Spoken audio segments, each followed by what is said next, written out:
미국 대통령의 도널드 트럼프가 당선된 이후 인플레이션이 가속화될 것이란 전망에 채권값이 급락하는 이른바 트럼프 발작이 세계 채권 시장에 나타나고 있습니다. 강달러까지 겹치면서 한국을 포함한 신흥국 시장에서는 자금 이탈 우려가 커지고 있습니다. 미국 증시가 트럼프 당선 이후 연일 상승 랠리를 펼치고 있습니다. 트럼프가 적극적인 재정 확대를 강조하는 등 시장 친화적인 모습을 보이자 애초 우려하던 트럼프 공포는 사라지고 미국 증시는 환호했습니다. 트럼프발 인플레이션 전망에 채권 금리가 급등하자 미국은 물론 한국의 시중금리가 따라서 오르고 있습니다. 주택담보대출을 중심으로 급증한 가계비제도 비상이 걸렸습니다. 자세한 내용은 잠시 후 투데이 포커스에서 알아봅니다.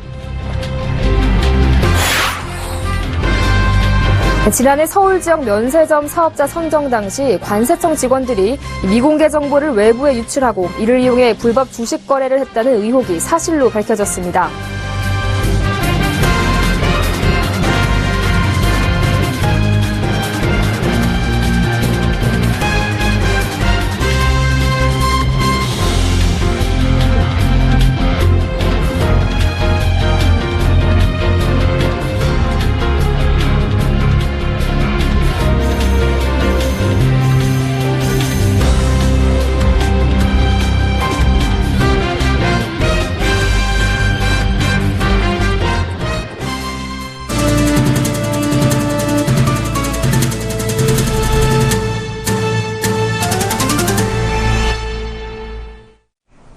여러분 안녕하십니까? 16일 수요일 생경제연장 오늘의 주요 뉴스입니다.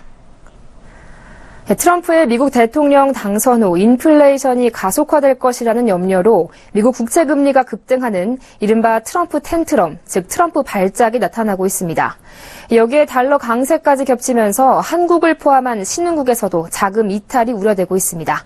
양한나 기자가 보도합니다.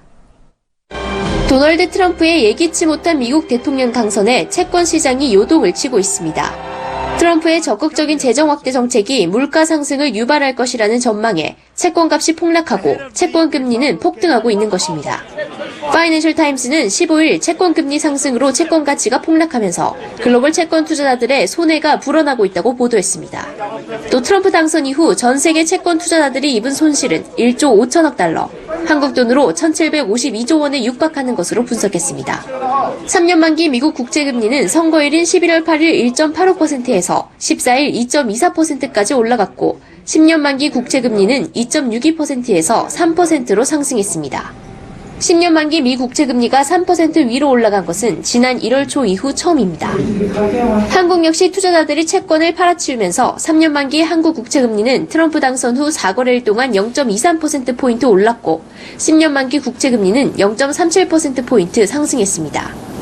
이처럼 채권 금리가 급등하는 이유는 트럼프 당선인이 막대한 재정을 쏟아부어 미국 경기를 되살리겠다고 공언하고 있어 물가 상승이 불가피할 것이란 전망이 대세를 이루고 있기 때문입니다. 인플레이션이 발생하게 되면 이에 대한 기대를 반영해서 시장 금리가 오르게 되는데 채권 가격은 금리에 대해서 반비례를 하게 됩니다. 그렇기 때문에 금리가 오르게 되면 채권 가격이 떨어지게 되고 채권 투자자들은 일종의 손실을 볼 가능성이 있습니다. 트럼프발 인플레이션 우려가 커지면서 원자재 가격과 달러는 강세를 보이고 있습니다. 서울경제TV 양한나입니다. 미국 증시가 연일 상승 랠리를 이어가고 있습니다. 그동안 시장은 아웃사이더 대통령이 당선될 경우 이 불확실성으로 주가가 폭락할 것이라며 겁을 잔뜩 먹었는데요. 막상 뚜껑을 열어보니 예측은 완전히 빗나갔습니다. 트럼프가 시장 친화적인 모습을 보이자 미국 증시는 환호했습니다. 앵커 리포트입니다. 미국 증시에서 우려했던 트럼프 리스크는 없었습니다. 대신 그 자리에 트럼프 랠리가 있었습니다. 미국 다우존스 평균 지수는 연일 사상 최고치를 경신하며 4거래일 동안 3% 가까이 오르는 등 미국 증시는 트럼프 당선 이후 상승 랠리를 이어가고 있습니다. 기업인 출신 당선인의 적극적인 재정 확대 정책으로 경기 부양에 대한 기대감이 높아지자 글로벌 자금이 미국 증시를 향하고 있기 때문입니다. 실제로 트럼프 당선인은 1조 달러 규모의 인프라 투자 등 대대적인 재정 확대와 감세 정책을 펼칠 것임을 밝힌 바 있습니다. 일각에서는 재정 확대를 강조하는 트럼프노믹스가 각국 중앙은행들의 돈 풀기를 재정 확대로 바꿔놓는 게임 체인저가 될 것이라는 예측이 나오고 있습니다. 미국 증시의 예상을 깨는 랠리는 대선 직전까지 트럼프 리스크가 지나치게 과장된 데 따른 반작용이라는 분석도 나옵니다. 다만 트럼프의 경제정책이 모두 실현되기 어려운 만큼 트럼프노믹스에 대한 지나친 장밋빛 전망은 주의해야 한다는 지적도 있습니다. 한편 미국 대선 이후 내내 약세를 보이며 고전을 면치 못했던 국내 증시는 오늘 모처럼 반등했습니다. 코스피는 0.62% 오르며 1980선에 근접했고 코스닥은 1.68% 올라 627.83에 장을 마쳤습니다. 하지만 안으로는 정치적 불확실성이 있고 이달 들어 외국인이 1조 2천억 원어치를 순매도한 점을 고려할 때 국내 증시가 단기적으로 상승 전환하기는 쉽지 않다는 게 전문가들의 중론입니다.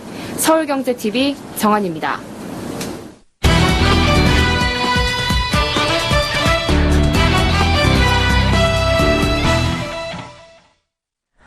네, 앞서 리포트에서 보셨듯이 트럼프의 재정 확대 정책이 인플레이션을 유발하리라는 전망이 커지면서 이 채권 금리가 무섭게 치솟는 모습인데요.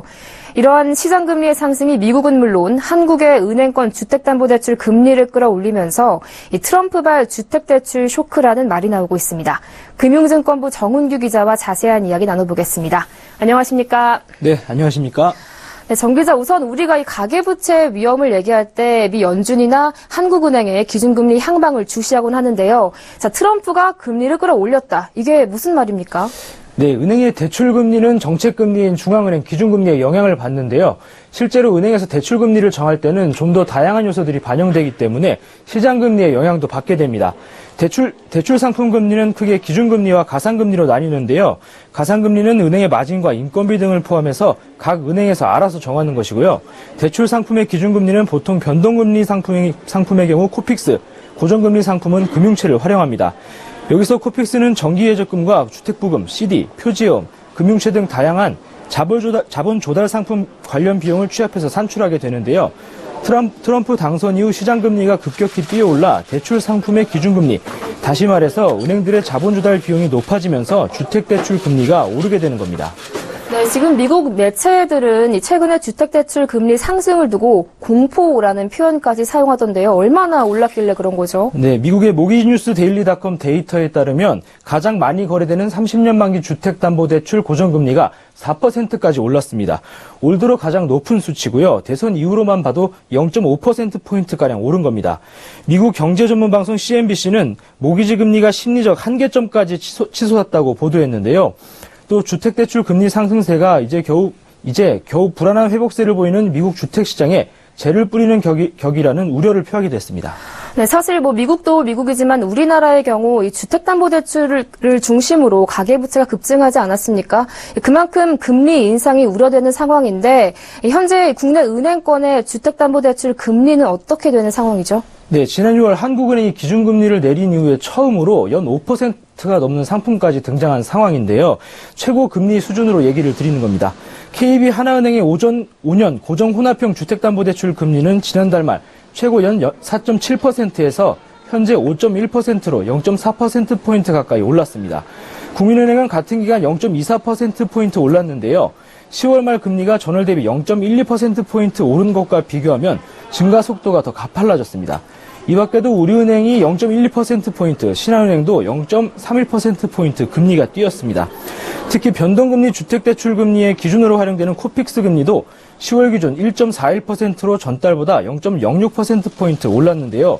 코픽스 금리는 올 들어서 계속 내려가기만 했는데 지난 9월 처음 상승 전환한 데 이어 2달 연속으로 오른 겁니다. 네, 그럼 이제부터 이 금리가 대세 상승 전환됐다 이렇게 봐도 되는 건가요? 네, 일단 코픽스 상승세만 봐도 그런 전망이 가능할 것 같은데요. 그동안 주택대출 금리가 오른 것은 가산금리를 조정하면서 은행들이 이런저런 이유로 인위적으로 금리를 올려왔던 측면이 있습니다. 그런데 코픽스는 은행이 손을 쓸 수 없는 부분인데요. 지난 9월 첫 상승 전환한 이후 2달 연속으로 오른 데다 트럼프는 시장금리 상승을 부추기고 있습니다. 전문가들은 트럼프 정부가 도로와 항만 등 사회 기반 시설 투자에 적극 나설 경우 일자리가 늘고 물가도 함께 상승할 것으로 보고 있습니다. 결국 고용 회복과 물가 상승은 미국 연방준비제도의 기준금리 인상에 힘을 실어주게 되는데요. 트럼프가 당선되면 미국 경제의 불확실성이 커지면서 금리 인상을 늦출 것이라는 전망을 완전히 뒤집어 엎은 겁니다. 미국 금융시장에서 다음 달 기준금리 인상 가능성은 지난달 70%대에서 85%로 높아졌는데요. 다음 달 금리 인상이 현실화될 경우 시간차를 좀 두더라도 결국 한국은행도 이를 뒤따를 가능성이 크다는 분석도 나옵니다. 네, 미국과 한국의 주택담보대출 금리를 끌어올린 이른바 이 트럼프발 주택대출 쇼크에 대해서 알아봤습니다. 지금까지 금융증권부 정훈규 기자와 함께했습니다. 오늘 말씀 잘 들었습니다. 고맙습니다. 네, 감사합니다.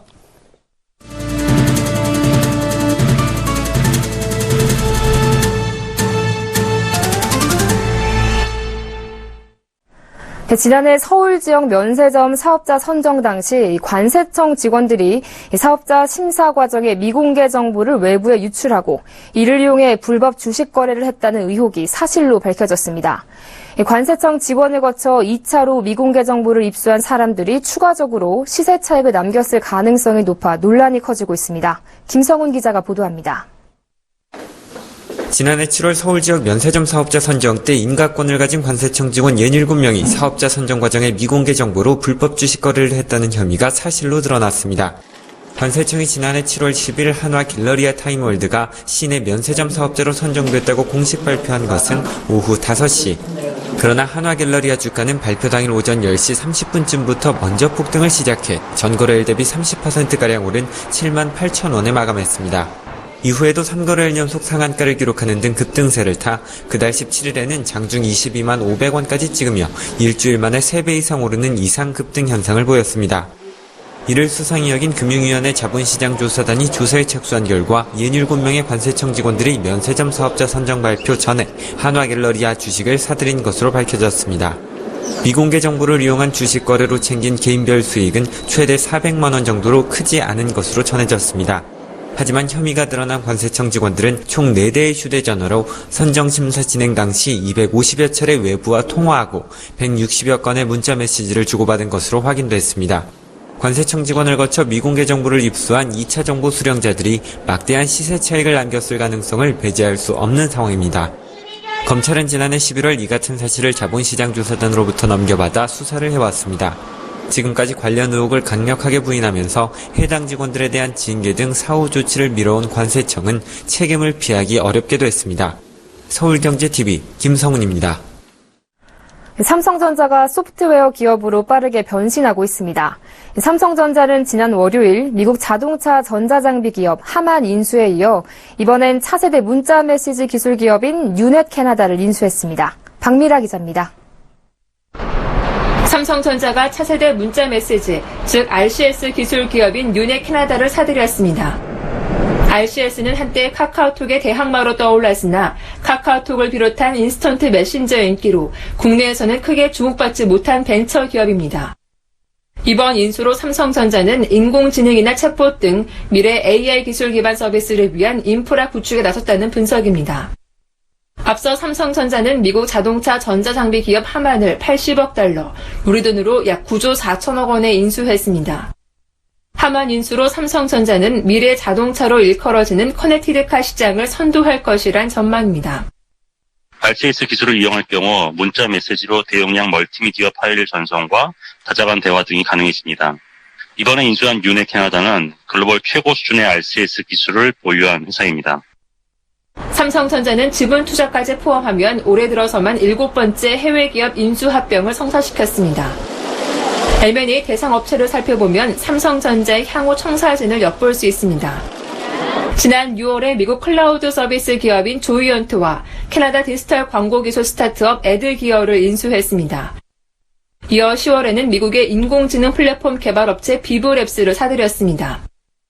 그동안 애플, 구글 등에 비해 소프트웨어 경쟁력이 취약하다는 평가를 받아온 삼성전자가 소프트웨어와 플랫폼 기업을 잇따라 흡수하며 소프트웨어 시프트에 나선 겁니다. 서울경제TV 박미라입니다. 편의점 3만 개 시대가 열렸습니다. 가히 편의점 전성시대라 할 만한데요. 초창기 음료와 과자 위주로 비교적 단순했던 편의점 상품 구성이 최근에는 다채로운 일회용 도시락과 원두커피, 또 금융 택배 서비스 등으로 진화하고 있습니다. 편의점이 잘 나가는 이유를 이보경 기자가 짚어봤습니다. 국내 편의점 수가 3만 개를 돌파했습니다. CU와 GS25가 올해 15,000점을 돌파했고 세븐일레븐도 8,400개 점포를 운영하고 있습니다. 여기에 미니스톱과 위드미 매장까지 합치면 10월 말 국내 전체 편의점 수는 33,000개에 달합니다. 1인 가구 증가와 급속한 고령화, 여기에 때마침 불어온 혼밥 혼술 열풍에 편의점이 나홀로 성장을 이어가고 있습니다. 편의점 시장 매출 규모는 2013년 12조 8천억 원이었지만 2014년 13조 8천억 원, 2015년 17조 2천억 원으로 급성장한 데 이어 올해는 20조 원을 넘어설 전망입니다. 편의점 업계는 다양한 상품과 서비스를 내놓으면서 소비 트렌드를 주도하고 있습니다. 혼밥 열풍에 맞게 혼밥 쪽을 겨냥한 여러 종류의 도시락을 선보였고 가성비를 중시하는 소비 트렌드에 맞춰 1,000원 원두 커피도 내놨습니다. 특히 상비약에서부터 금융 서비스까지 편의점은 없는 것이 없는 곳으로 진화 중입니다. 또 명동 편의점에선 외국인 부가세 환급 서비스를, 주택가에서는 택배 물품 보관 서비스를 제공하는 등 지역 특색에 맞게 변신하며 손님을 끈 것도 편의점 성장을 이끌었습니다. 소자본으로 특별한 기술 없이 쉽게 문을 열 수 있다는 점에서 은퇴자들과 창업 희망자들이 대거 편의점 창업에 뛰어든 것도 편의점 고속 성장의 한 이유로 보입니다. 실제 신한카드 빅데이터 분석 결과 올해 상반기 50대 편의점 창업 건수는 1,040건으로 지난해 같은 기간보다 31% 늘었습니다. 서울경제TV 이보경입니다. 앞으로 배출가스가 없고 소음이 적은 친환경 전기차를 렌터카 시장에서 보다 저렴한 가격에 만날 수 있게 됩니다. 내년부터 매년 전기차 6,000대가 렌터카 시장에 나오는데요. 15만 대 규모인 렌트카 시장에서 연 4% 정도가 전기차로 대체될 것으로 보입니다. 특히 렌터카 업계에서는 이 전기차를 직접 구매할 때보다 저렴한 상품을 출시해 경제적이라는 설명입니다. 김혜영 기자입니다. 내년부터 매년 전기차 렌터카가 6,000대씩 늘어납니다. 롯데렌탈, 현대캐피탈, AJ렌터카, SK네트워크스 4개 렌터카 회사가 장기 렌터카로 전기차 상품을 내놓기로 한 겁니다. 렌터카 회사들은 전기차 장기 렌트 상품이 전기차를 직접 구매하는 것보다 경제적이라고 설명합니다. 전기차 공모가보다 전기차 장기 렌탈을 이용하시게 되면은 3년간 약 250만 원 이상의 혜택을 얻을 수도 있게 됩니다. 현대 아이오닉 전기차의 경우 직접 구매보다 렌터카가 200만 원 이상 싸다는 게 업계 주장입니다. 현대 아이오닉 전기차의 3년 대여료는 1,684만 8천 원. 36개월 장기 렌트하면 월 47만 원으로 전기차를 탈 수 있습니다. 렌트 계약 만료 후 전기차를 구매할 때 드는 비용은 640만 원. 결국 렌트 구매비는 총 2,368만 원대로 직접 구매비 2,619만 원보다 저렴합니다. 렌터카 업체들은 올해 말까지 시범적으로 1,000대의 전기차 렌터카를 내놓기로 하고 홈쇼핑 등을 통해 홍보 활동에 나설 예정입니다. 전기 렌터카 확산을 위해 롯데렌탈 등 4회사는 오늘 여의도 한국순환자원 유통지원센터에서 환경부와 전기자동차 보급 활성화를 위한 업무 협약을 맺었습니다. 렌터카 회사는 계열사와 협력사 내에 충전기 설치를 위한 부지를 무상으로 제공하고 환경부는 해당 부지에 충전기를 우선적으로 설치한다는 내용입니다. 서울경제TV 김혜영입니다. 한국가스공사가 이달 중 우즈베키스탄 수르길 가스화학 플랜트에서 상업 생산을 개시합니다. 연말엔 아프리카 모잠비크 가스전의 최종 투자자로 결정되면 20년간 안정적인 수입원을 확보하게 되는데요. 지난 3분기에 1조 원에 달하는 미수금까지 회수하면서 재무구조가 대폭 개선되고 있습니다. 보도에 정창신 기자입니다. 한국가스공사가 이달 중 우즈베키스탄 수르길 가스화학 플랜트에서 상업 생산을 시작합니다. 이 프로젝트는 아라레 인근에서 뽑아낸 가스를 가스화학 플랜트로 보낸 후 화장품과 제지 등에 활용하는 폴리머를 생산하는 사업입니다. 이를 통해 오는 2041년까지 연평균 500억 원의 수익을 거둘 것으로 가스공사는 기대하고 있습니다. 아프리카 모잠비크 사업도 연말 최종 투자 결정이 이루어지면 본격 개발에 들어갈 예정입니다. 모잠비크 프로젝트는 지난 2014년 A4광구에서 18억 톤에 달하는 대규모 가스전이 발견돼 주목을 받았습니다. 18억 톤은 작년 기준 세계 LNG 소비량인 2억 5천만 톤의 약 7배에 달하는 물량입니다. 가스공사가 약 한 25년간 33만 톤의 LNG를 판매를 해서 22년부터는 연간 한 4천억 정도의 매출을 올리고 여기에 따라서 연간 한 2천억 정도의 배당을 받을 그런 정도의 가스공사는 올해 미수금 회수와 유가 하락에 따른 원재료 매입 등 운전자금 감소 영향으로 현금 흐름도 개선되고 있습니다. 지난 3분기에 미수금 1조 3,286억 원을 회수했고 내년 상반기까지 남아있는 미수금 1조 3,439억 원을 전액 회수할 계획입니다. 차입금도 작년 말 기준 25조 9,538억 원에서 올해 3분기 말 24조 1,206억 원으로 7% 넘게 줄였습니다. 가스공사는 부채 감축 계획을 통해 내년까지 10조 5천억 원의 부채를 줄이는 등 오는 2020년까지 부채 비율을 250% 이하로 낮춘다는 방침입니다. 서울경제TV 정창신입니다. 30대 그룹이 올해 들어서만 직원 14,000여 명을 감축했습니다.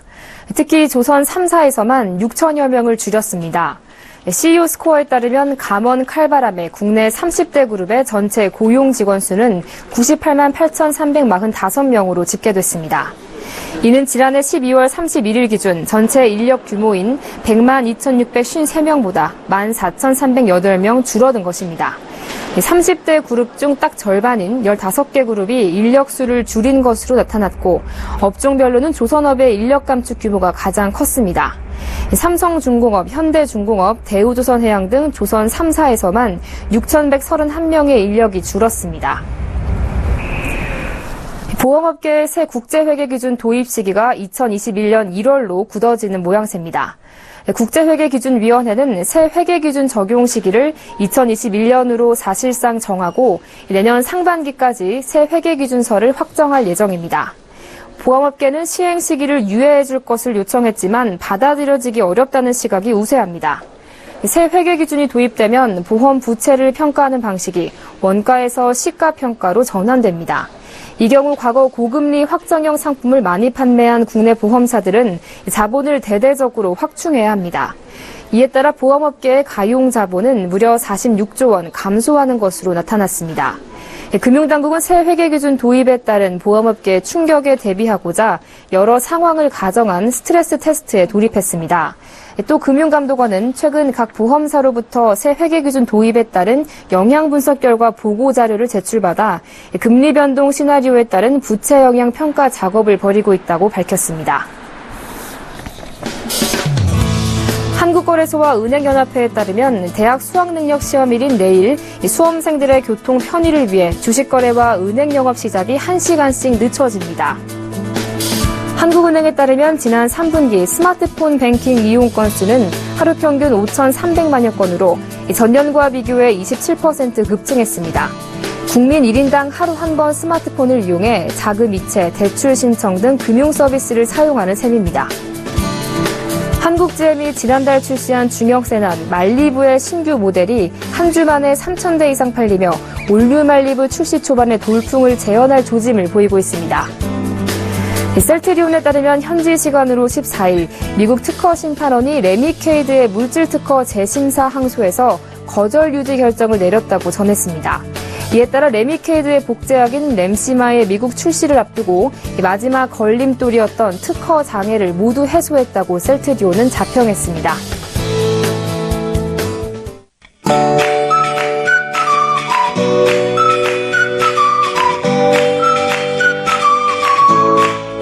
안녕하세요. K웨더 라이프스타일 예보 윤재양입니다.